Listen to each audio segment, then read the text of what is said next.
Welcome to There Is a Method to the Madness. My name is Rob Maxwell, and I'm an exercise physiologist and personal trainer. I am the owner of Maxwell's fitness programs, and I've been in business since 1994. The purpose of this podcast is to get to the real deal of what really works, and most importantly, why things work. Hence the name, There Is a Method to the Madness. Before I get to today's show, I want to thank Jonathan and Lynn Gilden of the Gilden Group at Realty Pros. They are committed to providing the highest level of customer service in home sales. Why don't you give them a shout and figure out what your home is worth? 386-451-2412. Welcome to today's show. Let's see what's going on out in my exercise world today. It is Thursday when I'm making this, March 19th. I did a workout this morning, did some strength training, and did a little zone 2 treadmill afterwards, which means comfortable pace. Love starting the day working out. Always do. That's the time for me when I work out, is bright and early in the morning. Typically start somewhere around 5:20 or so. And then I'm done by 6:30 with everything, which includes my stretching and all that good stuff, because I really like to work on my mobility, have a little bit of a snack before my first client. So that's what's up with my exercise world today. Getting a lot of good feedback on this podcast, and I'm really thankful for that. Somebody literally found me through the podcast, and I think that's pretty cool, with a Google search, and they were saying how they love like the scientific, like basically the name, the method to the madness of just breaking things down and why things work, why they don't work. I just think that's so important. When people understand things, I think they're far more likely to do it, you know? That's true with everything. No matter what skill we learn, I think when we really learn why, it just becomes easier to I hate to use the word motivation because it's so fleeting, but like we will just have a tendency to feel like we should do something. And that comes from greater knowledge, I think. All right. So enough of that. Speaking of more knowledge, I printed this pretty cool study, or a collection of studies done by the National Strength and Conditioning Association, which is, one of the good ones out there, along with the American College of Sports Medicine, Mayo Clinic. There's a lot of good sources out there, but one of the ones I belong to, member of, certified by, is the NSCA, National Strength and Conditioning Association. So because I'm a member, I get the emails, and it gives me all the highlighted articles. One I pulled up that I really thought I'd find interesting was on basically dispelling the myths in bodybuilding and physique sports. Like, it took some of the myths that are propagated out there and then looked at all the studies to either confirm them or dispute them. And if you're not a bodybuilder or a physique athlete, pay attention anyway, because you know what? You really are. If you're working out, you are a bodybuilder. You are trying to build your body. So, let's not lump it into a sport. I think this is relevant for everybody. All right. So I think you might find this fun. I'm going to go through all of them here. Myth number 1 is that periodization is necessary to maximize muscle growth. Now, periodization is a formal, systematic way to change your training. That's what it is. So formal periodization says that there's a macro cycle, which is like a year long, maybe as low as 6 months. And then a mesocycle is typically 2 to 3 months. And then a microcycle might be a month. So that's like the real formal way, what we call classic linear periodization. It's just a way to like always make sure you're changing the workout. All right. That's really all that it is. You're going to see like football players or professional athletes, they typically follow a periodization schedule because they kind of have to, because their seasons are built in a way where they're the same time every year. So let's take Major League Baseball. They're starting their season almost this week, like next week, literally. So typically the beginning of April. And if they go all the way to the championship, they go into November. So it's a long season. So they have to follow periodization because they don't want to be like doing their hardest training during the season. They need to do their hardest training prior to the season. So everything is kind of like figured out for them that way. But from that, there's been like myths that says you have to formally follow periodization to get the most out of your strength training. That's myth number one. So the study says no. Basically, no. I could read you the whole study, but you're just going to have to trust me. It says it's not really necessary. It's not unnecessary. It's just not necessary. That you basically can do the same thing over and over, and your body is going to respond, at least physically. I say at least physically because the study did a good job of pointing out where it did make a difference was mentally. Some people felt like they needed some change in there, and so the periodized workout tended to work better for people who got bored in that. So essentially, the answer is no, you don't need it. It also says that it doesn't hurt. And it's like most of these things we're going to go through. I just don't want to ruin the whole podcast, but most of it is like, it's good either way, really, But I've been doing this 31 years, and I can tell you that personalities are different. There are some people that hate change. I'm not going to force change on them because some old study said periodization was superior. Number one, I never bought that. It just didn't make sense to me. I'm not going to force change. We want to do what is best for each individual. Personally, I like to change my workouts around about once a month, but it's not a dramatic change. It's just maybe the days I do things or some exercises, maybe I'll do different exercises, different workouts anyway. But so I don't really follow a classic linear plan, but I will do some change. So to sum that one up, it is absolutely not true. And that goes along with the variation in training. You hear people say often, well, you have to move things around in order to get the body to grow. And that simply is not true. You don't have to. There's something what we call the SEDS principle, which is very, very important, specific adaptations to imposed demands. So like, let's say you are doing your bicep curls a certain way all the time. Like you're doing the standard palm facing out. You're doing some supination in your wrist and you're flexing your elbow all the way up. That's like a basic arm curl. That's fine. So, but let's say you start playing softball. See, I'm playing some softball. So when you grab the bat, you're grabbing the bat more in a hammer grip style, like you would grab a hammer. So then you could say, well, if you really want to follow the SEDS principle, specific adaptations to imposed demand, so your arms are the strongest in the way you're going to be using them, then it would make sense to do more hammer curls. So that's fine. That's where some variation is actually good for you. But variation for the sense of variation is just not been founded in the studies. Okay?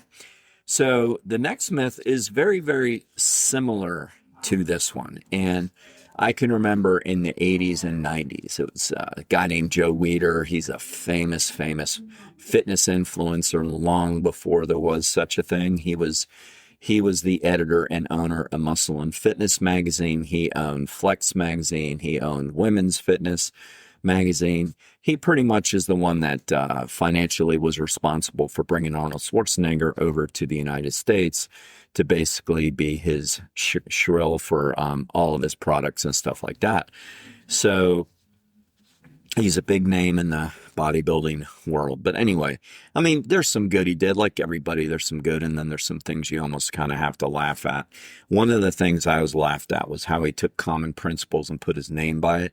So one of the big ones in the 80s and 90s was the Weider muscle confusion principle, right?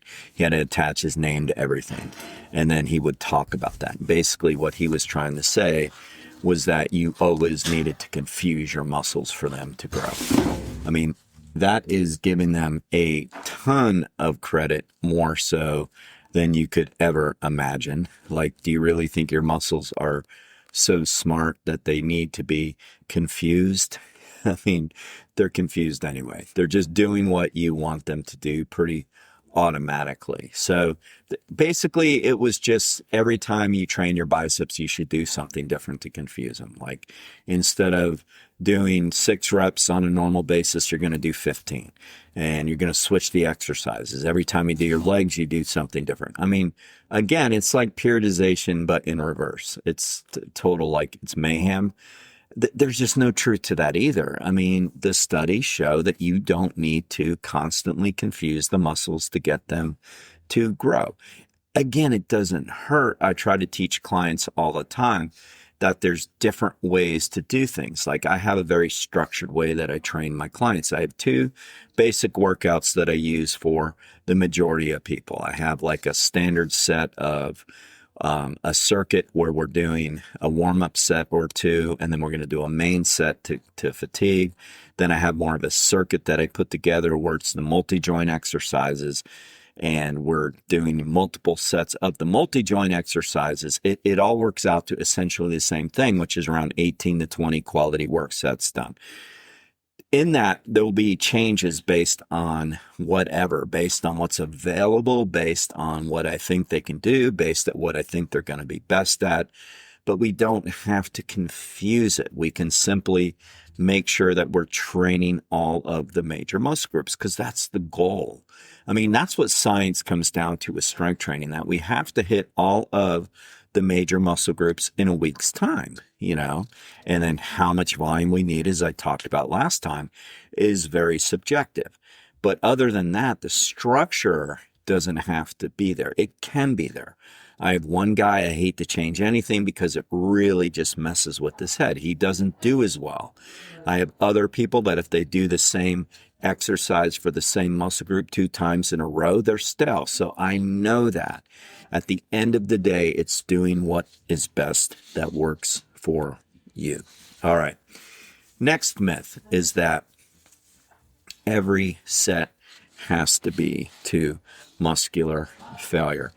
I mean, that is not true. If we do every single thing that we do in the gym to muscular failure, we are going to overtrain. Stay with us. We'll be right back. Are you ready to unlock your full potential? I want to introduce you to the Fit, Healthy, and Happy podcast, a powerful resource to transform your life today. With expert interviews, practical tips, and inspiring stories, this podcast is your roadmap to lasting wellness. Here's what a listener has to say. I used to struggle with my health, but this podcast changed everything. It's like having a personal trainer, nutritionist, and life coach totally for free. With over 2,000 5-star reviews, we're a podcast you can trust. The Fit, Healthy, and Happy podcast, available now wherever you get your podcasts. This is the hardest one, though, out of all of these things to implement in the gym, because there is such a fine line. The research has shown that going to failure is beneficial. It can also be counterproductive if you do it too much. The research also shows that if you get within 3 reps in reserve, what we now call RIR, reps in reserve, if we get to 3, we are getting enough stimulus to the muscle to get the benefits that we need. And the stimulus means that we've recruited all of the muscle fibers.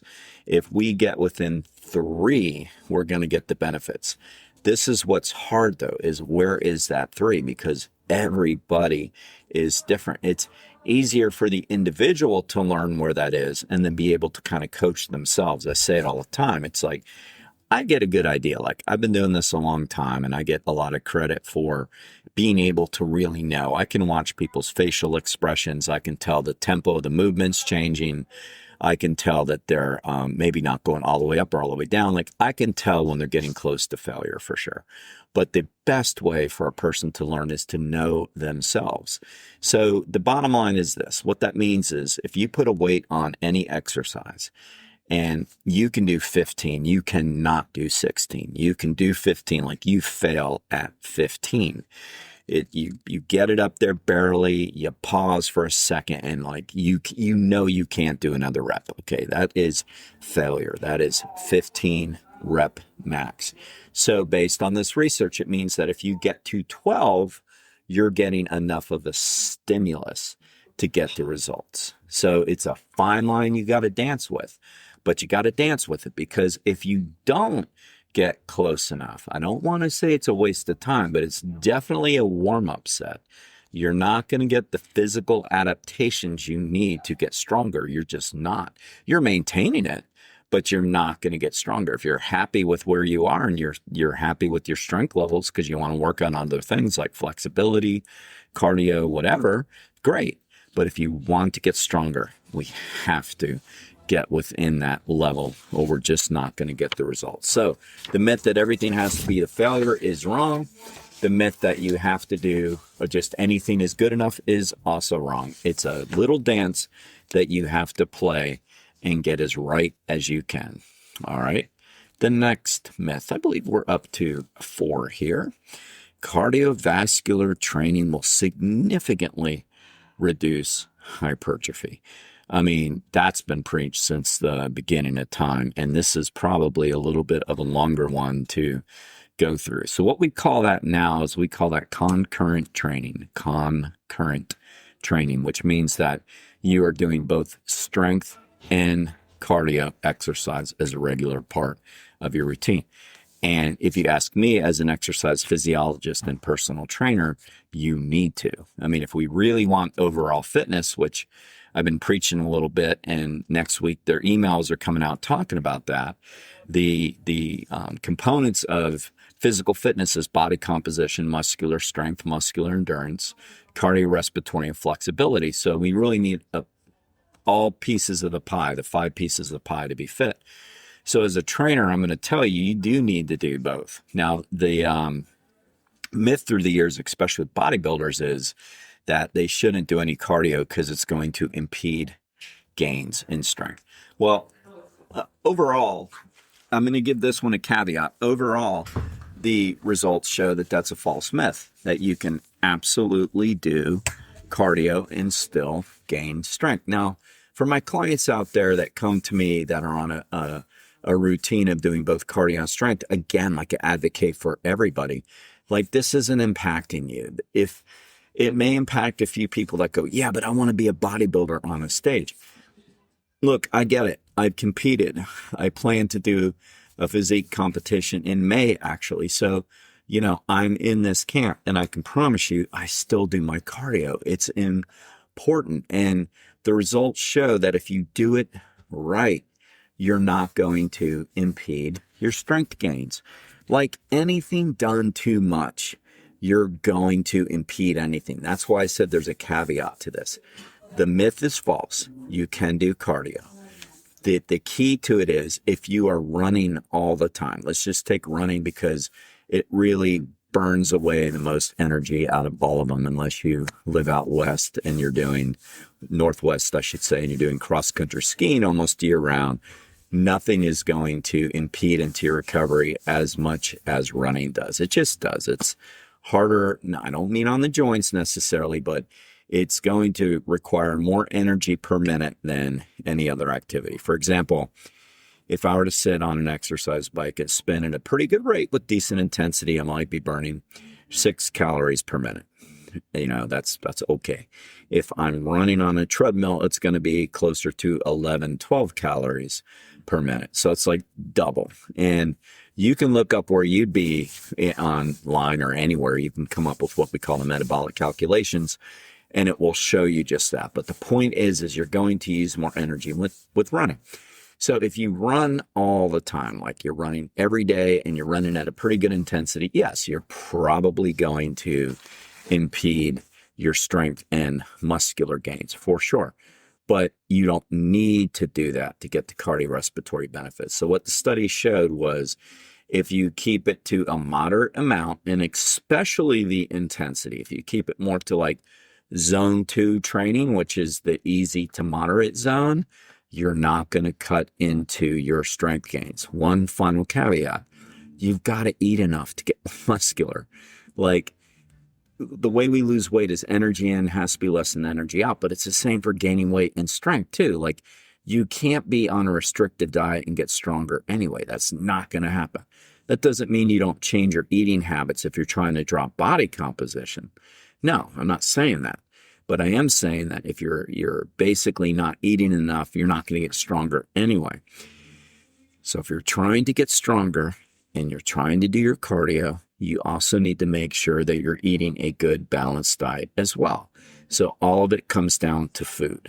All right. With that, all of it comes down to feeding. But bodybuilders that like to jog, like to bike, like the beach bike, like to walk on the treadmill, there's good news for you. You're not going to cut into your gains. All right. That is a myth. All right. And here's a biggie, number 5. All right. Lifting will make women bulky. Look, I don't know how many times I've covered this through the years. I don't even know how many times I've covered this in this podcast. It isn't true. Women are not different than men in that way. Men are not different than women in that way. We all get stronger and bigger based on our genetics, period.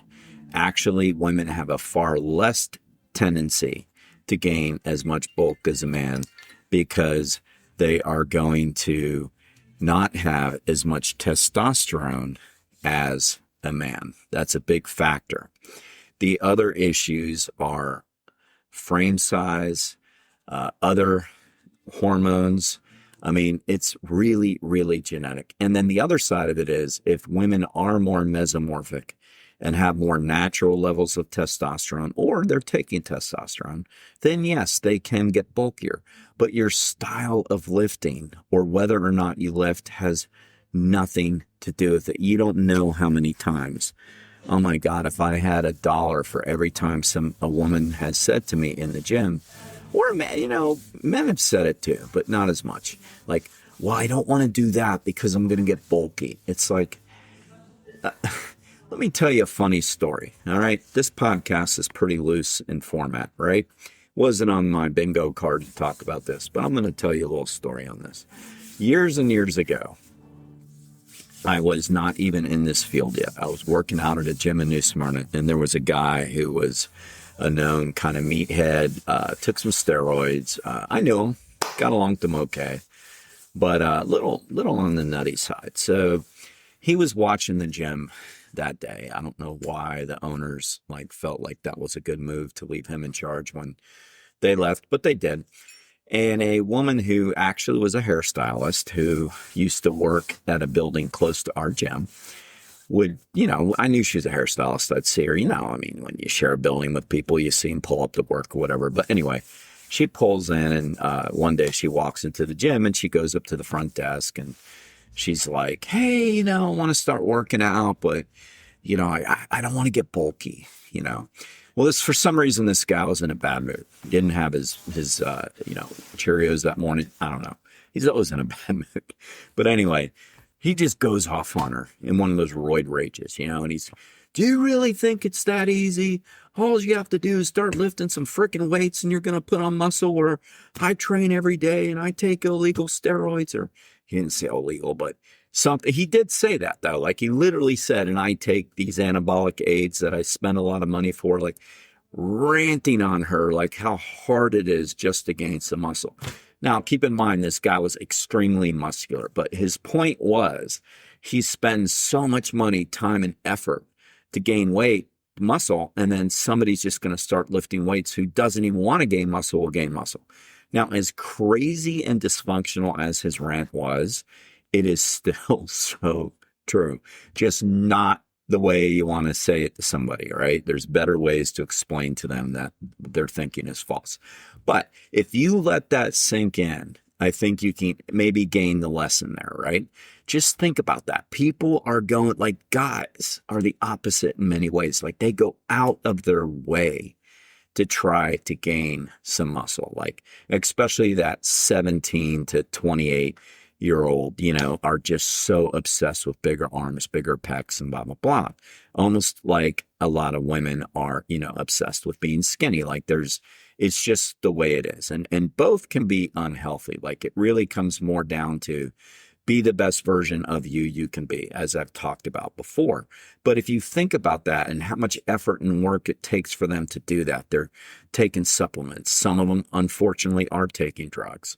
They're working out, they're eating, they're doing everything perfect, and they're still gaining like only a few pounds a year of muscle. So if you think about that, how unrealistic it is, your genes are your genes. Ladies, if you are intended to grow bigger, like that's just your genetics, and you have a higher level of testosterone, you have large muscle bellies, bigger bone size maybe, then that's the way it is. But not working out is silly. All right. Like it's silly, but it's not true that you're just going to bulk up because you start working out. In the study, not just my rant, it's just the rant's coming from the study because I hear it all the time, but the study confirms that too. And also pointed out how much fat loss you will gain from increasing your metabolism through working out. And so the thing you were afraid of actually made you look smaller and leaner. So that myth is not true. Genetics takes care of that. Desire also takes care of that. All right. Next myth. Bodybuilders need to follow strict restrictive diets. I mean, if you followed Schwarzenegger, and I did, like I like the guy. I mean, there's things he said that's a little nutty through the years, but ultimately I think he does the right thing as far as talking about what he shouldn't have done when he was younger. He has a pretty good podcast now, a good newsletter I like to read, and he's got exercise physiologists working for him, and he admits that he's an old pro bodybuilder, but he doesn't mean he knows everything about health and fitness. So I like that humility in him. I really do. I respect that in him. So, but if you follow his personal life too, like if you've read his books, which I have, and like seen what he did personally, like the guy didn't eat a perfectly clean diet all the time. I mean, he's famous for loving his cheesecake. He's famous for his wine. He's famous for like different things he likes to eat.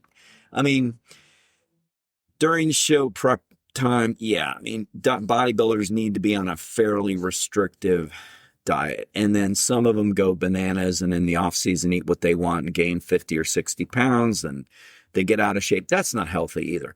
But thinking that you have to eat a certain way all the time to be a physique athlete just isn't true. I mean, I'm a physique athlete. I do those things. And I promise you, I eat a clean diet, but I'm not overly restrictive. I mean, I'm not restrictive at all. I actually eat a lot. I eat 3,000 plus calories a day. And on days where I eat out or, whatever, I eat more than that. But I eat clean because I like to eat healthy, but I'm definitely not restrictive. And there's really nothing off my list. I don't eat meat. I'm not a big meat guy. I don't eat beef at all.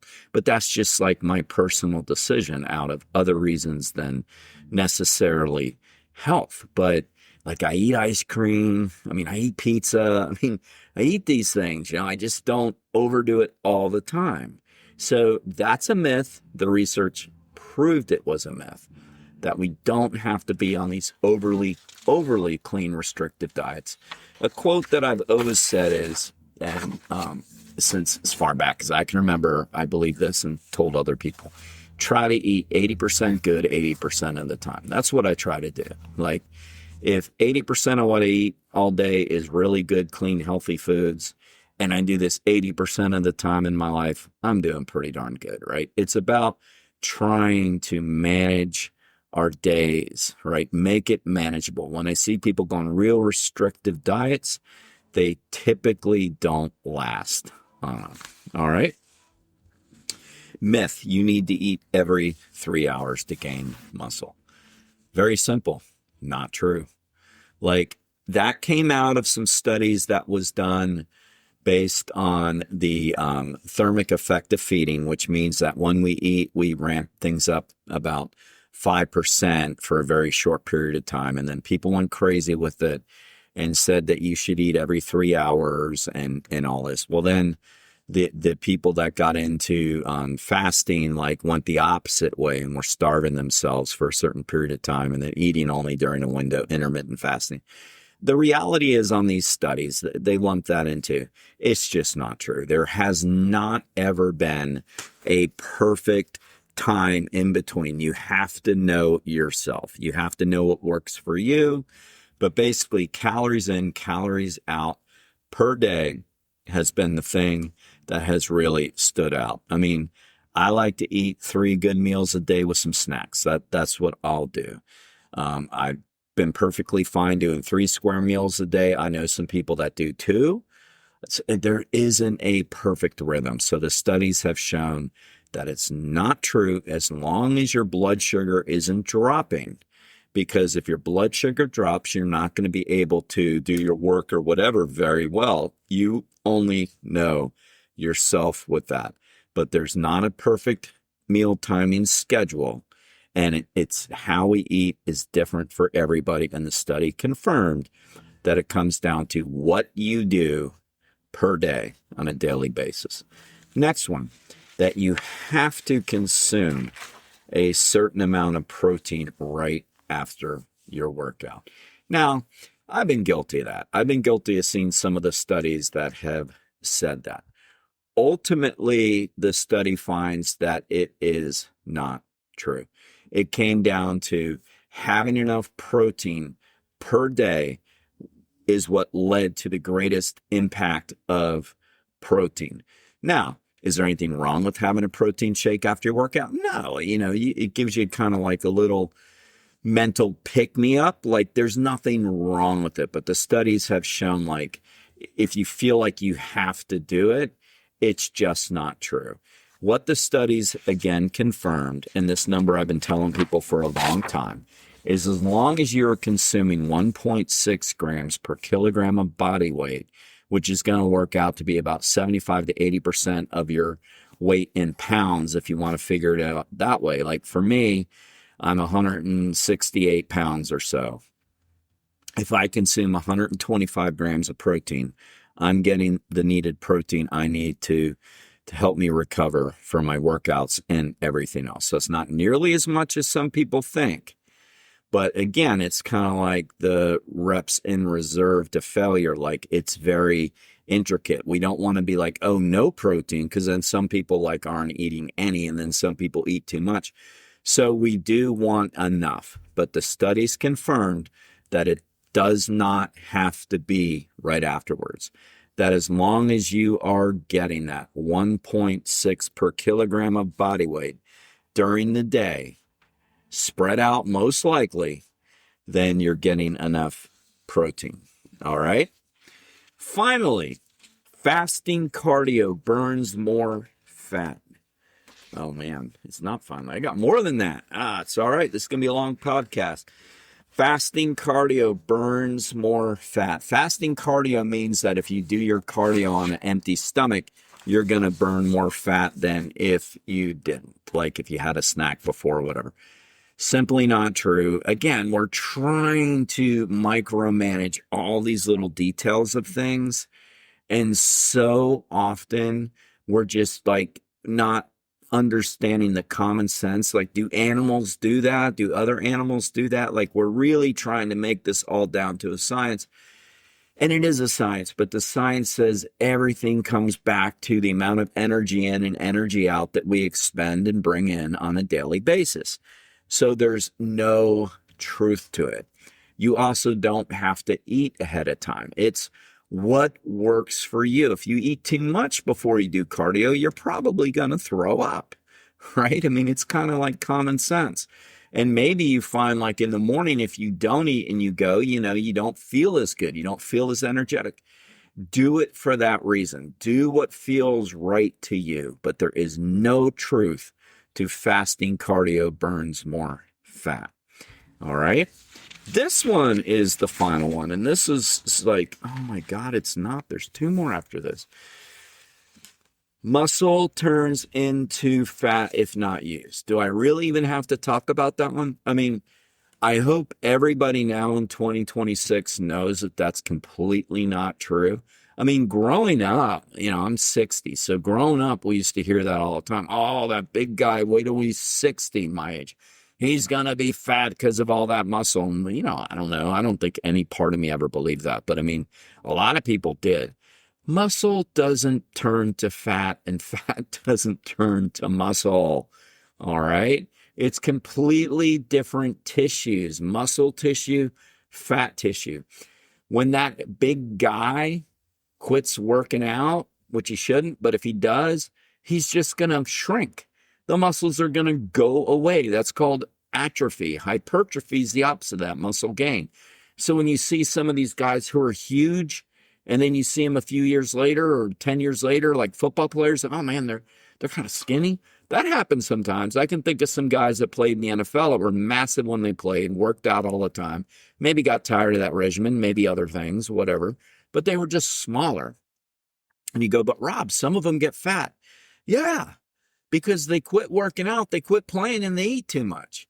So they get fat because they're gaining fat.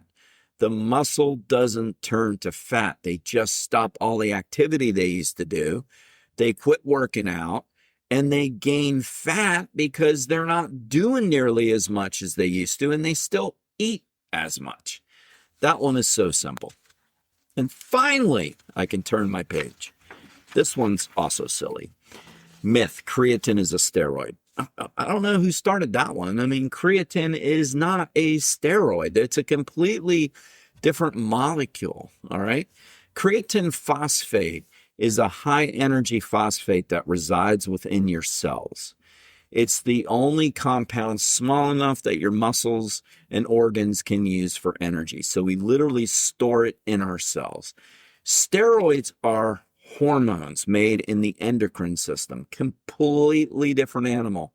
All right, not even remotely the same thing. Both of them can be very highly natural, but you know, your body produces both, or your body has to create the substrates which produce both.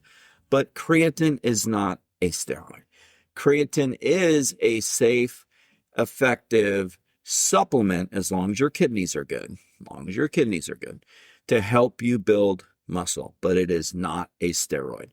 Basically, what we do when we take in some supplemental creatine is just make sure that there is more readily available, because it is the first energy source your muscles go to. The studies have shown that it is effective with building strength. That doesn't mean it's a steroid, okay? Steroids have many side effects. I don't ever recommend you taking them unless prescribed by your doctor for other reasons other than just working out. Whatever, that's between you and your doctor. But there are a lot of side effects to them. Creatine, again, the only known side effect has been if somebody already has kidney disease, they want to be careful. All right?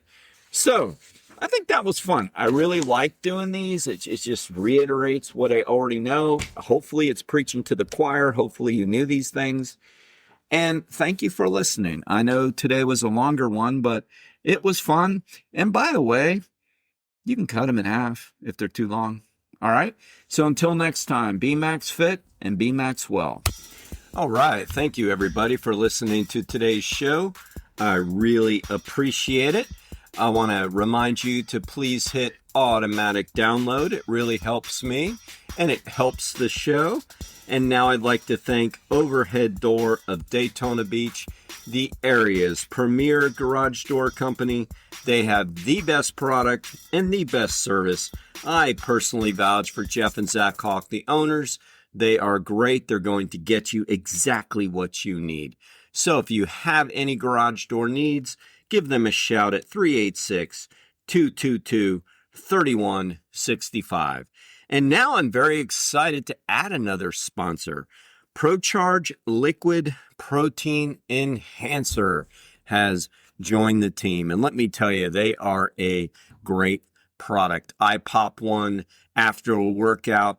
Each container has 40 grams of protein, so that's 2 servings. I take 20 grams after I work out. What's really cool about them is it's portable. You can throw them in your suitcase. You don't have to worry about mixing powders and making a mess. At least that's an issue I've had with some of the protein powders through the years. And you know what? They taste really good. So you can check them out on my website, fittothemax.net, or you can go right to them at ProCharge.com. protein.com.